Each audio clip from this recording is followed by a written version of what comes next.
Okay, picture this for a second. You're on the terrace of your own private villa. It's sunset, the sky is doing that ridiculous thing, where it's all bruised purple and tangerine orange. Hmm. You've got a fresh coconut in your hand, maybe with a generous splash of local rum in it, and you're Yeah. just looking out over your private infinity pool. You take a sip, you breathe in that heavy, sweet, tropical air, and you think, I've made it. This is paradise. It's a beautiful image. It really is. It's the screensaver we all have in our heads. It's the why Mm, behind buying the property in the first place. right, it's the dream. Yeah, But I want you to just scratch the record, cut to black, because today we aren't talking about the coconut. We are talking about what happens after you buy the dream. right. We're talking about 2.0 a.m. phone calls. We're talking about burst pipes flooding that expensive marble floor. We're talking about a guest who can't figure out the Wi-Fi and is leaving you this blistering one-star review while you're trying to sleep in London or New York. And that is the reality check. Yeah. We're diving into the unglamorous, kind of gritty reality of owning a luxury asset in the tropics. Specifically, we're looking at Phuket, Thailand. Okay. And the big question on the table today is, can you actually self-manage a luxury villa? Or is that a trap that's going to cost you way more than you think? A trap. Okay, strong words. But before we get into the horror stories, we need to establish who's guiding us through this jungle. We're doing a deep dive into a really comprehensive guide from Ocean Worldwide. Mm-hmm. Now, usually when we look at real estate sources, it can be a lot of, sales fluff. But these guys aren't exactly new kids on the block, are they? No, definitely not. Ocean Worldwide is a luxury real estate agency that's based right there in Phuket, and they've been operating since 2004. 2004. Okay, so for context, that's before the iPhone. That's Mm-hmm. before Airbnb even existed. Exactly. That's over 2 decades on the ground. I mean, that is a lifetime in real estate years. They have seen booms, busts, tsunamis, pandemics, you name it. You've seen everything. Everything. And the insights we're looking at today come specifically from the expertise of Sandra O'Neill, who's the director of the agency. And she has helped thousands of families and property investors navigate this exact market. Thousands. Wow. Yes, when they talk about the difference between a passive investment and, a part-time job from hell, they aren't guessing. They have the data. Okay, so let's unpack this, because the mission for this deep dive seems to be proving that self-managing is a false economy. But I have to play devil's advocate here for a second. Go for it. It's 2026. We have apps for everything. I have a smartphone. Can't I just list my villa on Airbnb, put a key under the mat, and watch the cash roll in? I mean, why is that a myth? It's the easy myth, Mm-hmm. and it is incredibly seductive. You look at the app interface, it's all sleek. You see the potential daily rate, let's say 500 pounds a night, and you just do the math in your head. Yeah, and you think, I keep 100% of that if I do it myself. Exactly. But the source material, it highlights that this mindset usually leads to a very steep, very expensive learning curve. Okay, give me an example. What actually goes wrong? Well, imagine dealing with booking glitches in real time. You accidentally double-booked the villa because you didn't sync the calendars perfectly between, 3 different sites. Oh, no. Now you have 2 angry families arriving at the exact same time after a 12-hour flight. Or, the classic unexpected maintenance. Well, things break. That happens everywhere. My toaster broke last week. True, but in the tropics, things break differently. Yeah. And they almost always break when you aren't there. If the air conditioning goes out in Phuket during April, which is the hot season, that's not an inconvenience. It's an emergency. It's a full-blown emergency. The house becomes unlivable in hours. The humidity spikes. The guests are sweating. They're angry. And if I'm in London, right, I can't exactly pop over with a wrench and fix it myself. Precisely. You're trying to find a technician, negotiate a price in a language you might not speak, and then verify the work was done all over WhatsApp at 3 a.m. your time. And the source mentions that just the administrative side of it, pricing, marketing, feels like a full-time job. You end up with 0 downtime. So the verdict from Ocean Worldwide is pretty clear. If you want to do this properly, you have to shift your mindset. Okay. You aren't just renting a house.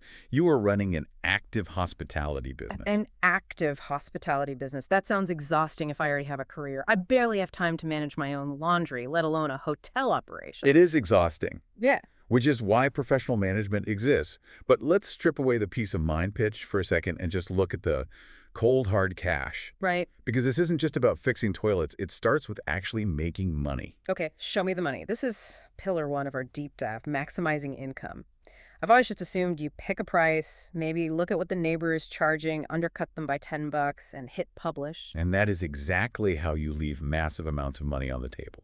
The expert approach, according to Sandra O'Neill and her team, is something called dynamic pricing. Okay, sounds fancy. Is that like surge pricing for Uber? It's a similar concept, yeah, but applied to real estate yielding. It means the price isn't a static number painted on a sign. It's a living thing.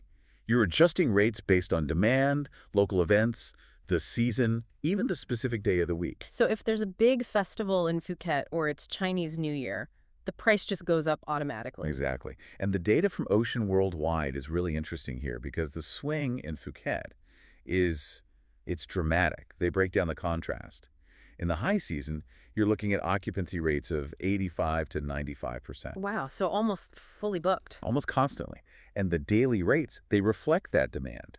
Anywhere from 150 pounds up to 300 or significantly more, depending on the luxury level. You are essentially printing money in those months.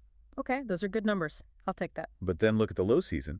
The rain comes, the tourists thin out a bit, occupancy drops to 40 or 60%. Oof. And the rates might dip down to, say, 70 to 150 pounds. That is a huge drop. That's less than half. It is. Now, here's the trap. If you just set one average price for the whole year, let's say 200 pounds, what happens? In the low season, you're overpriced compared to the market, so you get zero bookings. Your house just sits empty, costing you money. And in the high season? In the high season, at 200, you are vastly underpriced. You'll sell out immediately, which feels good for a second, but you've left 100 pounds or more per night on the table. You're basically donating money to your guests.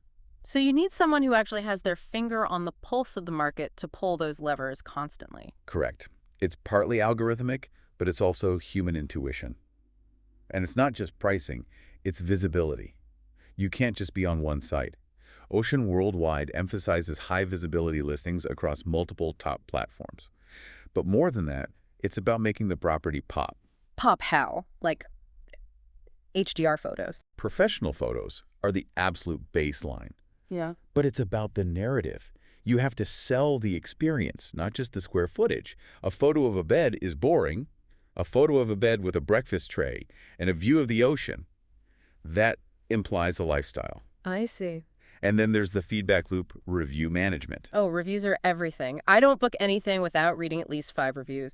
If I see smells like damp, I'm out immediately. Exactly. And a good manager uses that guest feedback to make small improvements. If 3 guests mention the pillows are too hard, a manager replaces the pillows right away. A distant owner might never even notice the pattern until the rating drops to 3 stars. Yeah. And once you hit 3 stars, recovering your ranking on these platforms is incredibly difficult. You just become invisible. That makes a lot of sense. It's proactive versus reactive. Okay, so we've got the money coming in, but now we have to keep the house standing. This leads us to pillar 2. Maintenance and asset protection. You mentioned the tropical climate earlier. I feel like people from, temperate zones, we underestimate how aggressive nature can be in the Oh, tropics. they really do. It's not just sunny. It's an assault. The sun bleaches everything. Your curtains, your outdoor furniture, the salt air eats metal fixtures, the humidity creates mold in places you didn't even know There's existed. the rain. And then you have the torrential rain. It's a brutal combination for a building. So the mission here is preventing the villa from, falling apart. The answer isn't just fixing things when they break. That's too late. It's the health check approach. It's all about proactive inspections. So catching the problem before it becomes a disaster, what's actually on the checklist? Are they just walking around kicking the tires? No, it's comprehensive. We're talking structural checks. Roof tiles, walls, foundations. In the tropics, a tiny crack in a roof tile during dry season becomes a waterfall in your living room during wet season. Yikes. That ruins the vacation pretty quickly. It does. They check utilities, water pressure, drainage, electrical systems, and drainage is probably the biggest one people forget about. Why drainage? Because when it rains in Phuket, it rains. If a drain is blocked by leaves or debris, your terrace becomes a swimming pool, and that water pushes right into the house. A simple 10-minute check prevents thousands of pounds in water damage. And I assume the garden matters, too. You can't just let the jungle take back the yard. Exactly. Pool care, pest control, gardening.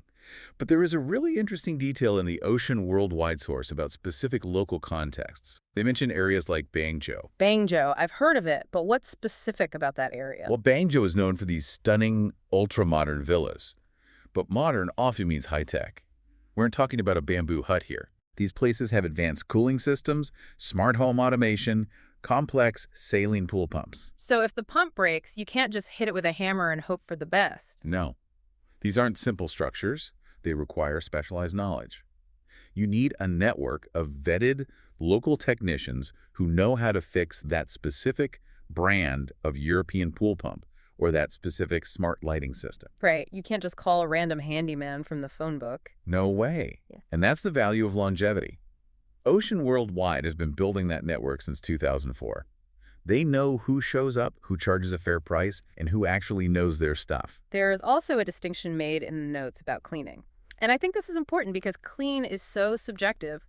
My version of clean might be I wiped the counters and hid the laundry. And that's fine for your own place? Maybe. But not for a luxury rental where someone is paying £400 a night. They distinguish between a tidy up and a professional deep clean. Okay, what's the difference? We're talking about sanitizing light fixtures, scrubbing the grout in the bathrooms, hotel-quality linen changes that are crisp and ironed. Ah. When a guest walks in, it shouldn't look like someone lives there. It should look like no one has ever lived there. It needs to sparkle. That hotel feel, that's what people are paying for. They want the illusion of pristine novelty. Precisely. Which segues perfectly into Pillar 3, the guest experience. This is the hospitality piece of the puzzle. Right, because first impressions matter so much. I've had Airbnbs where the arrival process was finding a key under a fake rock and letting myself into a dark, hot house. It just feels lonely and a little bit creepy. It feels transactional. Yeah. And frankly, it's not luxury. The professional approach is completely different. It starts with a warm greeting, whether you arrive at 2 p.m. or 2 a.m. Someone is there to meet you. That human touch. Exactly. And they do a thorough walkthrough. This is crucial, especially in those high-tech villas we talked about. They teach the guests how to use the amenities. Here's how the AC remote works. Here's the trick to the shower so you don't scald yourself. Here's the Wi-Fi password. And here is the coffee machine, which is the most important part. Vital. And they provide welcome packs with local recommendations. Go to this beach, avoid that tourist trap, eat at this restaurant. That is so helpful. Just knowing where to get the best coffee the next morning makes a huge difference in how you settle in. It helps the guests settle in immediately. But the support doesn't stop at check-in. The source emphasizes the necessity of 247 support. For when things go bump in the night. Or just for simple questions. Where's the nearest pharmacy? The TV isn't working? If you are managing this yourself from Europe, you're waking up to angry texts. A local management team just handles it. The guest is happy, and you stay asleep. Now, I want to touch on security. Because if I'm letting strangers into my multi-million-pound asset, I want to know it's safe. And frankly, I want the guests to feel safe too. Security is a huge part of the value proposition. The industry is moving away from physical keys. Ocean Worldwide talks a lot about the move towards smart lock systems. I love smart locks. No keys to lose in the sand. Exactly. But it's also about access control. You issue unique, time-sensitive codes. The guest has a code that works only for their stay. The cleaner have a code that works only for their shift. The maintenance guy gets a one-time code. So you know exactly who entered and when? There's a digital audit trail. No physical keys floating around the island that could be copied. That's smart. And they pair that with visible CCTV on the perimeter and alarm systems linked to 24/7 monitoring. It's psychological as much as it is practical. It tells the bad guys not here, and it tells the guests you are safe. Okay, let's talk about the part that everyone worries about but is afraid to ask. Trust. Money. If I'm not there, how do I know I'm not being, let's say, creatively accounted? It's the elephant in the room. Financial transparency. This is Pillar 4. And the big question is, how does an owner know they aren't losing money? The answer lies in the reporting. What should I be looking for in a report? Detail. Ocean Worldwide stresses that owners shouldn't just see a final number deposited in their bank. That tells you nothing. You need a detailed income and expense report. So line items. I want to see where every single penny went. Every single line item. Gross rental revenue is the top number. Then you subtract cleaning fees, utilities, electric and water, maintenance costs, and management fees. Can you give me an example? The source had some numbers to illustrate this, I think. Yes, they use a hypothetical breakdown. Let's say you have a great month and the revenue is £15,000. That looks amazing on paper. I'd be pretty happy with that. Sure, but then you see the breakdown. Cleaning fees, the electric bill, because the guests ran the AC with the doors open, which happens, a repair for a broken pump, and the management fee. The net profit might end up being, say, 9,250 pounds. Which is still a great number, but it's very different from 15,000. Right. And seeing exactly where that difference went builds trust. You can see, okay, the electric bill was high this month. Oh, right, we had guests who stayed for 2 weeks. It makes sense. It stops you from wondering if someone is skimming off the top. And getting the money. I assume they aren't mailing a check via C-mail. No, it's all secure transfers directly to the owner's nominated bank account, whether that's a local Thai account or an overseas account in London or Singapore. Timely, secure, transparent. Okay, so we've covered the mechanics, income, maintenance, guests, money. But what I find interesting is that not every owner wants the same thing. I might want to maximize cash at all costs, but you might want to keep the villa pristine so you can use it yourself 3 months a year. That is a crucial point. It's not one size fits all. The source explains the difference between short-term and long-term strategies. Break that down for us. What's the trade-off? Short-term is your classic Airbnb style. High turnover, daily rates. This maximizes your potential income, but it also puts significantly more wear and tear on the property. You have suitcases banging against walls, more foot traffic, more AC usage. Right, and long-term? Long-term focuses on steady monthly income. You find a tenant for a year, it's less admin, less wear and tear because people tend to treat it more like their home. But the overall yield is usually lower. You aren't getting those peak holiday rates. So it all starts with a consultation then? Yes, a needs assessment. They sit down and ask, do you want maximum ROI or do you want the villa kept perfect for when you fly in for Christmas? It's a lifestyle choice as much as a financial one. It is. Mhm. And they also have market insight for expansion.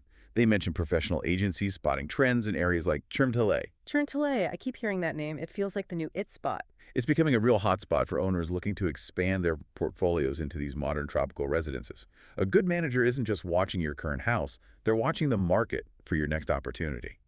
They might say, hey, a new development is launching in Chimtale. The yield potential is high.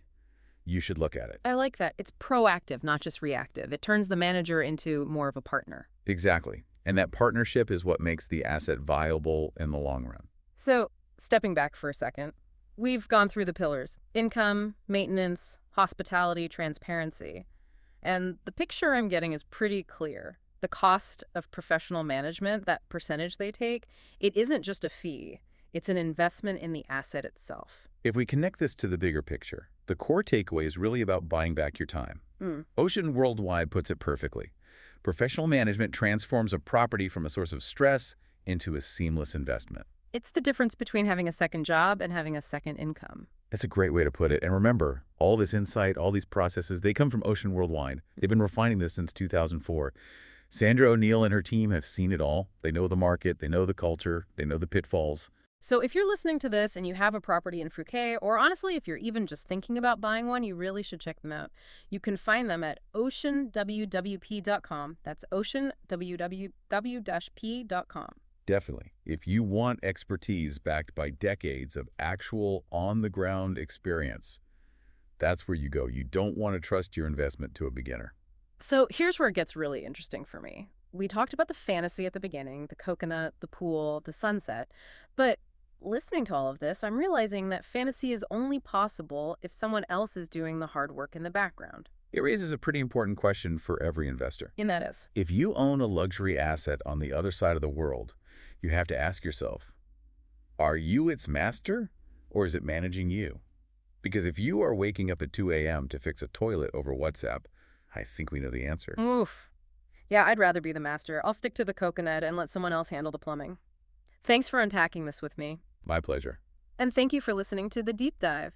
Until next time, stay curious. Goodbye.